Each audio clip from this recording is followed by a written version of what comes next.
This is the Aftermarket Radio Network.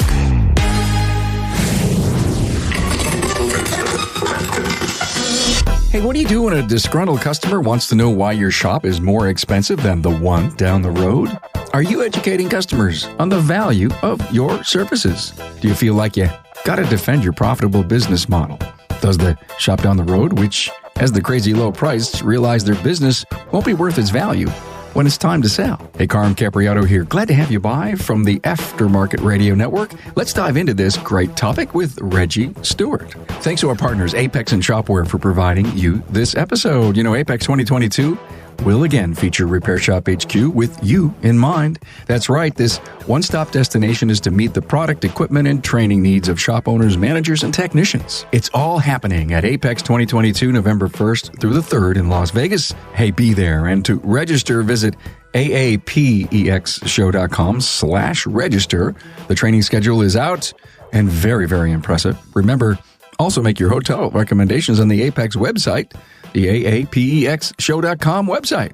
Every minute of a tech's day impacts your profitability, so you want to track that time and make the most of it. Shopware's shop management software will give you transparency into each team member's performance. Learn more. Talk to my friends at getshopware.com. Hey, it's Carm, and I'm with Reggie Stewart. Hello, Reggie. Hey, Carm, how you doing today? I'm good, man. Reggie's Motor Works and Noble Auto Service in Noblesville, Indiana. Is the second place just brand new, kind of? We opened right in the middle of the pandemic in August of 2020. Perfect time. Yeah, perfect time. It really was. It worked really well. Good for you. And I think you were telling me it's not far away from your first store, right? Literally next door. I love that. And when you go on your website, it says, if you want to go here, literally the two websites are interconnected, but yet you could probably just throw a baseball and hit it, right? Yeah, we call it a campus. The two separate buildings used to be a Ford dealership, and then they got separated. They're two different properties now, but they still have the adjoining asphalt. I love it. Can I steal that name, campus? Sure, yeah. I love it. So you were on the Town Hall Academy 252 with me called Maybe You Need a Boss. I loved that episode. Basically, it's all about somewhere along the line, you need someone to have an accountability partner. Absolutely. That was a whole lot of fun, too. Yeah, it was. Town Hall Academy 252, 15 years in business, Euro specialist. Reggie's Motorworks is a Euro specialist. I started out very humbly disassembling old BMWs in a warehouse and have evolved into a full service, fairly high end European shop. And then Noble Auto Service came along to fill the needs of the rest of the people who don't drive European cars. But I noticed in your website, and you're kind of cross-promoting it, because it said if you have a European car, go to Noble. If you have a European car, go to Reggie's. So it looks like you're just trying to make sure that anyone with a Euro car comes to either one of the places. Yeah, the whole thing is, how many people drive a Mercedes or a BMW, but they also have a Honda or a Toyota in their family? We built a good reputation servicing European vehicles, and people ask us, "Can we work on your Toyota? Can we work on our Toyota or Honda or Chrysler or whatever it is?" And that shop is at capacity physically, and there's different tooling, and different technicians have different opinions on working between the two, European and Asian and domestic. So we just thought a second brand made the most sense. Makes sense to me. I love it. So I met Reggie for the first time at Vision KC 2022. And it's always great. I interview so many people, hundreds and hundreds and hundreds of people every year. And to go in and see the three-dimensional view of somebody that I've interviewed is just, oh my God, I can recognize you straight up, but you turn sideways and I wouldn't know who you are. People don't know me when I turn sideways either. So it's great to meet so many of the people. And then Reggie came up to me and he says, "Hey, I got this great idea for a podcast." I just get so upset, he says, when people come in and try to beat me down and tell me that the guy down the street's cheaper. And then he actually basically says that Reggie's is ripping me off. And I said, we haven't done a show like that in a while. So come on, let's just tear this thing apart. And for our listener, listen in. There's a lot to learn, because I think we're going to end up going to a really cool place near the end of this show and show you how you can beat yourself to death and never, ever get a dime for all the hard work you put into your business when you're getting ready to sell. And there's a connection here. What happens, Reggie, when someone walks in? I mean, there's a lot of transactional customers out there. They don't want relationships. They just want, give me the lowest price. I'll go down the street and then I'll beat up somebody next time I need something, and on and on and on. They never find a home. But they come in and they say, hey, you're ripping me off. The same job as a third as much down the road. How are you dealing with that?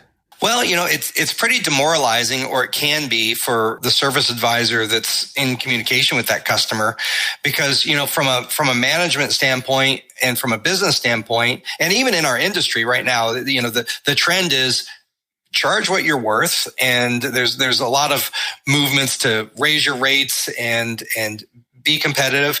I mean, part of it's about being a profitable company, but a lot of it is about making sure that you can afford to reinvest in the technology that's already here and the stuff that's coming down the pipeline.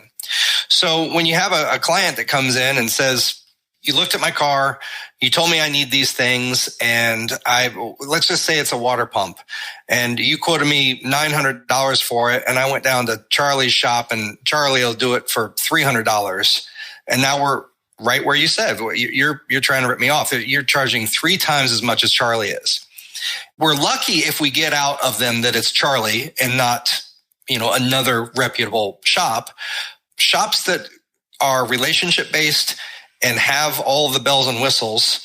We know our cost of business. We know that we can't do it for a third, but maybe not every service advisor does, depending on how you train your people and how a shop trains their people. My guys do know, but not everybody shares as much information maybe as I do. They might really get it in their head that, wow, maybe we are overpriced.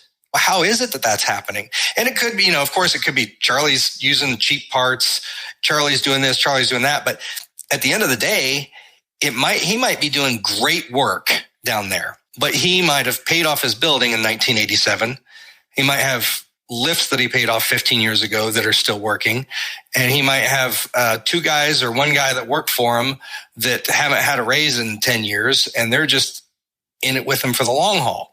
How do you explain that to a customer and let them know that you're not trying to rip them off? You're charging what it costs to do business in your shop, and Charlie's charging what it costs to do business in his shop.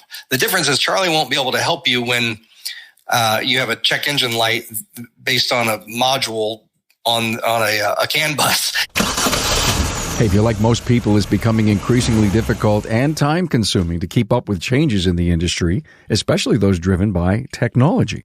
But there is one event that will keep you and me ahead of the curve, and that's APEX, the Automotive Aftermarket Products Expo. The resounding best feature of APEX last year was Repair Shop HQ and Joe's Garage. It is dedicated for you, the service professional. Now there you'll see the latest new products, you'll learn about emerging technologies, you'll hear about the hottest trends in changing consumer behaviors and attitudes, and most importantly, you'll learn how to prepare your business for the future and not be left behind. This is the one show to attend if you're serious about staying ahead of the curve and growing your business. Don't miss out. Mark your calendar now for APEX 2022, November 1st through the 3rd at the Venetian Expo and Caesars Forum Conference Center in Las Vegas. To learn more, visit aapexshow.com. Now, housing is already open and registration will open May 2nd, 2022. Hey, visit aapexshow.com. When you started in business, did you really think that cars would be driving themselves and that people would be buying cars online without even test driving them? Well, I don't think any of us did, and yet that's exactly what's going on. On the repair side, the auto industry is changing fast. Customers expect quick answers and proof that they need the repairs you recommend. They want to pay you while buying a coffee and then rate you on Yelp after picking up their keys. So why stay in the past? A shop owner named Carolyn asked herself the same question, so she created an online shop management system that automates the stuff you do over and over again. She and her team added texting and every step in the process, from booking your appointments to posting that stellar review. They learn from their customers just like you learn from yours. And it's the system that's leading the industry into a bright future. Check it out at getshopware.com. The guy down the road's not a profit-based company. I mean, it's almost like it's a hobby. Even though the stuff is paid for, he believes that the money that he's making, he's fine with. But you and I know when it comes time to sell his business, and I want to talk about this down the road, he doesn't have anything to sell. He doesn't have anything to sell because he's not making any money. And shame on him that he is not really, truly in a profit-based business. Because if he was, and he was paying attention to what it cost for new equipment, for all the technology, all the OE scanners and all the scopes, and in fact, paying a living wage. I remember doing an episode with someone and they came on and they were doing the same thing, Reggie. And they basically said, listen, I got 5 guys out there that I'm paying more than a living wage. They have families. They're certified. We train them with 40 hours a week so that we can solve almost every problem that you would ever come to us for.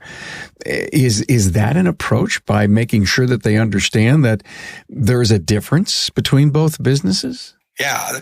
And I think that's where we do need to educate our clients, because you think about there's a buy local movement, right? And a lot of that is about keeping money local, but it's also about the way workers are treated. We give shop tours personally, and we let people meet our staff.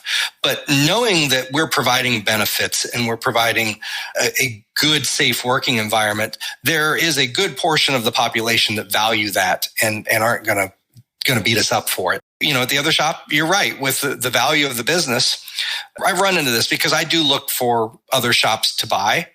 And I run into a guy who he's making a good living, but he's not making a profit. Just to your point, he takes home plenty of money to do all the things he needs to do, but he doesn't have enough left to reinvest in the business. And then when it's time for the next generation, whoever that is, to take that business over, and he goes home, so he's already working there. He's got a job to earn the good money he's making. You take him out of the equation. Now you got to plug somebody in there and pay them. There's maybe a few dollars left that would be considered profit, but not nearly enough to go through and update everything that needs to be updated to revitalize that business. My friend Bob Ward says that you're buying the cash flow of the business. And maybe when you sit down with an individual like that, and I'm sure, Reggie, you've got 2 stores and it won't be long where you get 3. You're in the Transformers group, and that whole mentality of that great coaching group is about growth. It's always too late for an individual to sit down and realize that he's got nothing to sell. The minute you're going to walk in there, no matter what his profit structure is, you're going to be behind the 8 ball. If he leaves and if he stays, I mean, all of that's part of the transaction. But here's the thing that drives me nuts. Why wouldn't he charge what you're charging? If I do that, then I need to hire better people. I need to send them for training. I need to buy new equipment. So it's a chicken or egg mentality. Once you get deep in that hole, they can't fathom how to get out of it. Yeah, that's right. And then one other thing is for a service advisor to be selling from their wallet, not the customer's wallet. The service advisor knows, he just knows that this work needs to be done. And this is a very fair price based on the equity of the business, all that you bring to the table. We've done shows on Don't Sell From Your Wallet, and they're very powerful lessons to hear. So if you're listening, just type in wallet in my website in the search bar, and please listen to a couple of those shows that we've done. Do you believe that one day the ones that are being run in this for-profit mentality, are they going to go away, Reggie? I absolutely think so.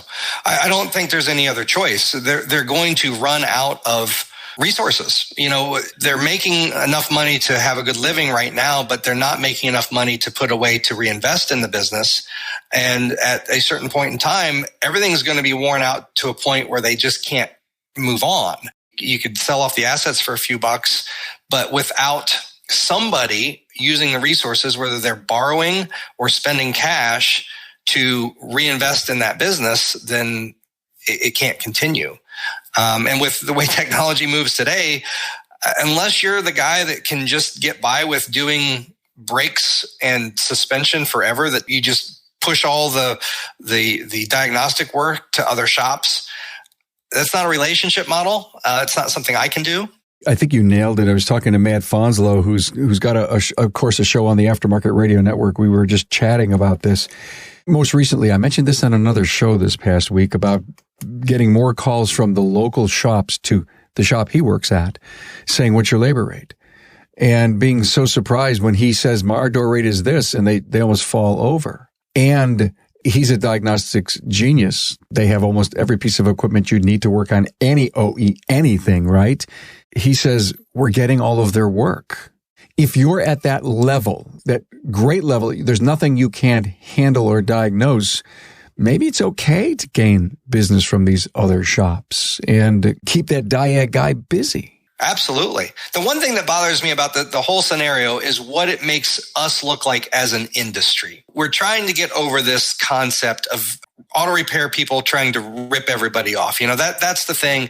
And when somebody digs their heels in, and hopefully with shows like this, they start to get the knowledge that this is not sustainable to do this at this price, because their cost of doing business is the same as ours. It's that they absorbed it 20, 30 years ago, and that now they haven't reinvested.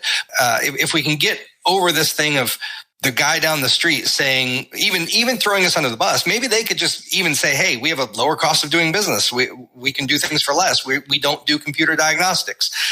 Educating the client on that helps them understand that, Reggie's not just out here trying to gouge people. It makes us all look dishonest if we are not educating the client as to what the differences are and what to shop for. We use a lot of restaurant analogies, right? McDonald's versus Ruth's Chris. And you have different expectations between a hamburger and a steak. If your car's broken and you need a water pump, some people literally don't care what that looks like. They're not going to sit down and enjoy that process in either scenario.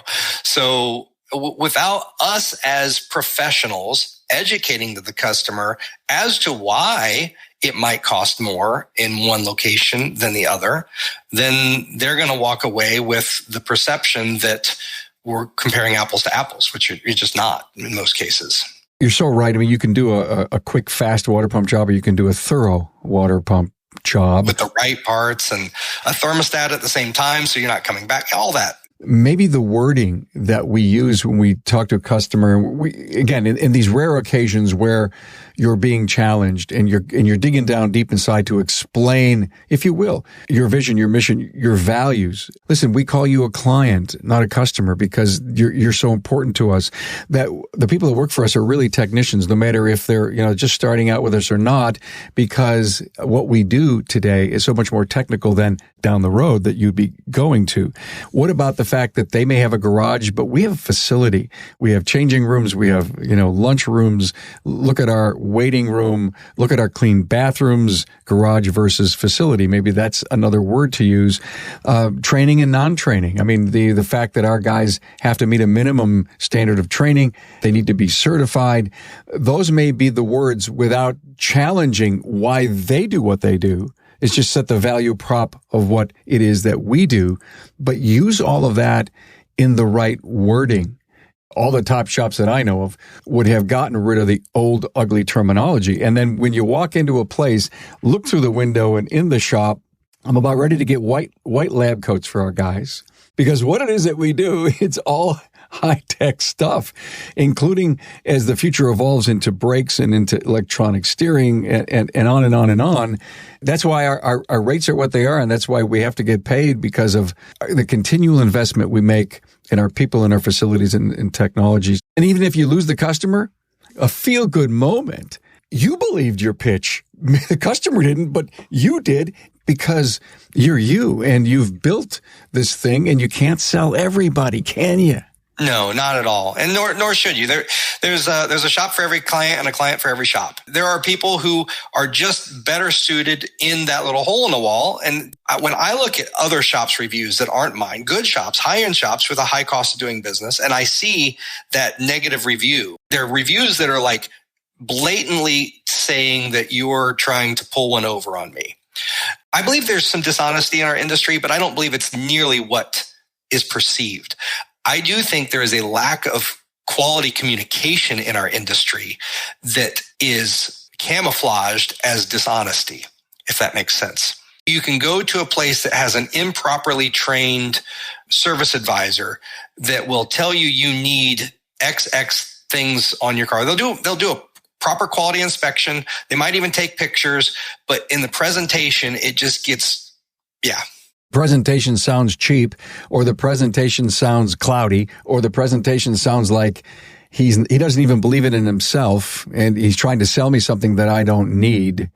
Maybe what we do is we work harder on our delivery, on our value prop, on our relationships, the body language that goes along with giving someone $1,000 quote. Right. And today, it's not even face-to-face. I mean, I don't know what the percentage of transactions are, but somebody's going to have to look at a DVI estimate or look at a text and feel like, I got a warm and fuzzy over this, $1,000 bill. No, not. Tell me I'm right or wrong, but maybe a $500 bill could be easily said yes on a text in an e-commerce non-touch relationship. But when that ticket gets to maybe $850 or more, maybe part of the policy of a company is we need to talk.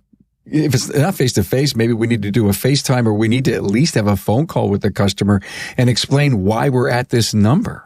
Yes.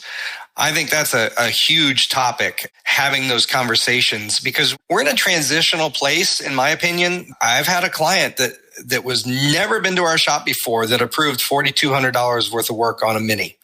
They never set foot in our shop, and I don't even at that point think they had talked to us on the phone yet.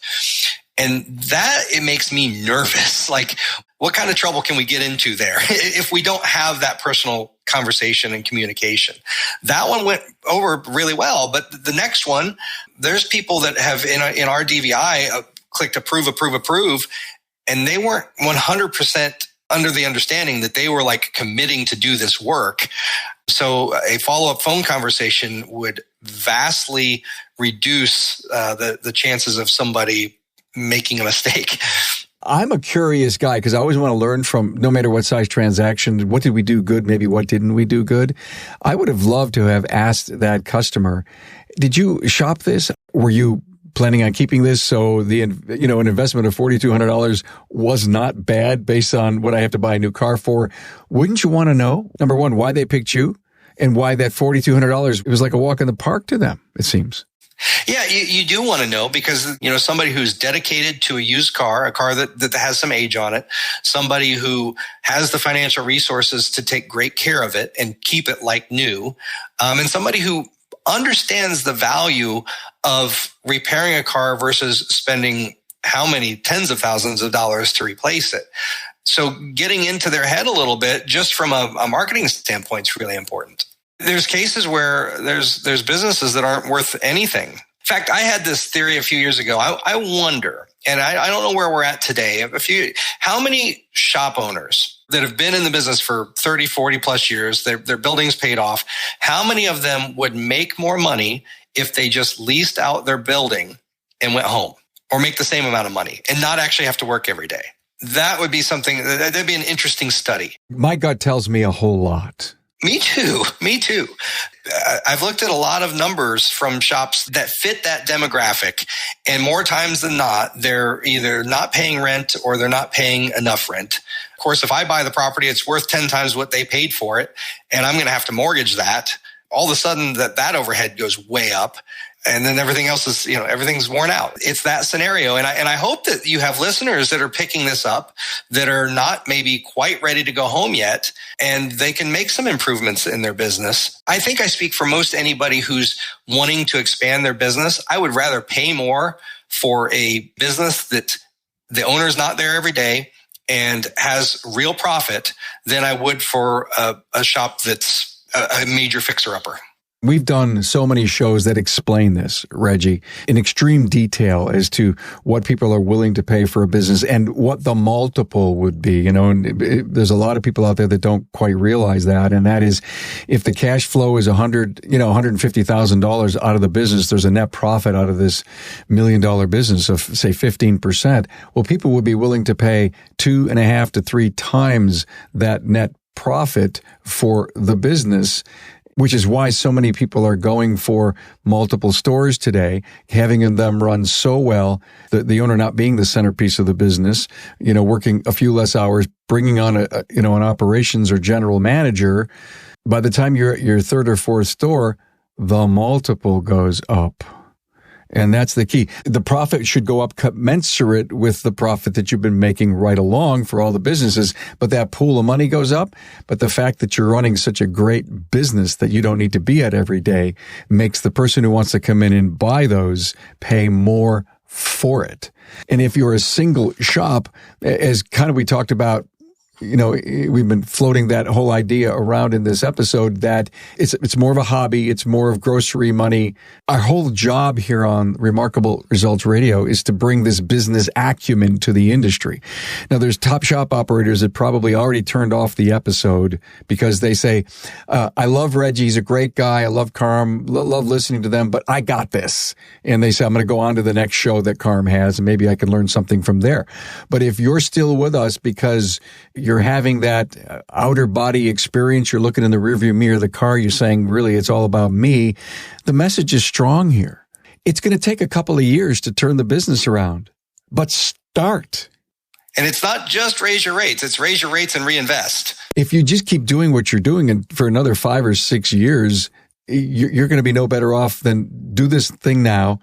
And and I've always said this, hey, honey, yeah, probably in 5 years, we're going to sell the business. I know we can get $1 million for this place. That's the magic number. That's what everybody hopes and wants. And again, we were at Vision together, and so many people stopped me and says, thank you so much for what you've been doing for this industry, 1,000 episodes, now the Aftermarket Radio Network. I started out by saying, what can we teach people about their path to remarkable results? How did you get where you tell us about that stuff? Premise and the purpose to advance the aftermarket never stopped what we do here. It's just gotten bigger and better, and guys like Reggie coming on and sharing their passion. And you should see where Reggie's sitting. It's this most gorgeous office in his second building. And he promised that we do an aftermarket weekly shop tour out of his place. But Reggie, thank you for bringing me this topic. And I don't think we can talk about it enough. And again, here's my naivety to competitive challenges in a marketplace. I would say, Reggie, just go down to that place and say, hey, come out with me. Let's have coffee. Let's have breakfast tomorrow morning. Let's stop at the local shop. I don't know what you want, Reggie, but I ain't sharing none of my secret sauce with you. Here's the funny thing is I'm actually trying to pin a guy down for that right now, and he doesn't have time.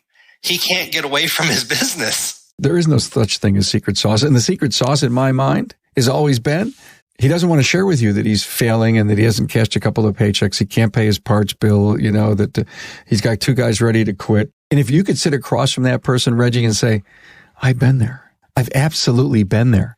You can sit across from somebody who's struggling today and say, I've been there. No, I didn't turn the key in the door and I was making 18% net operating income.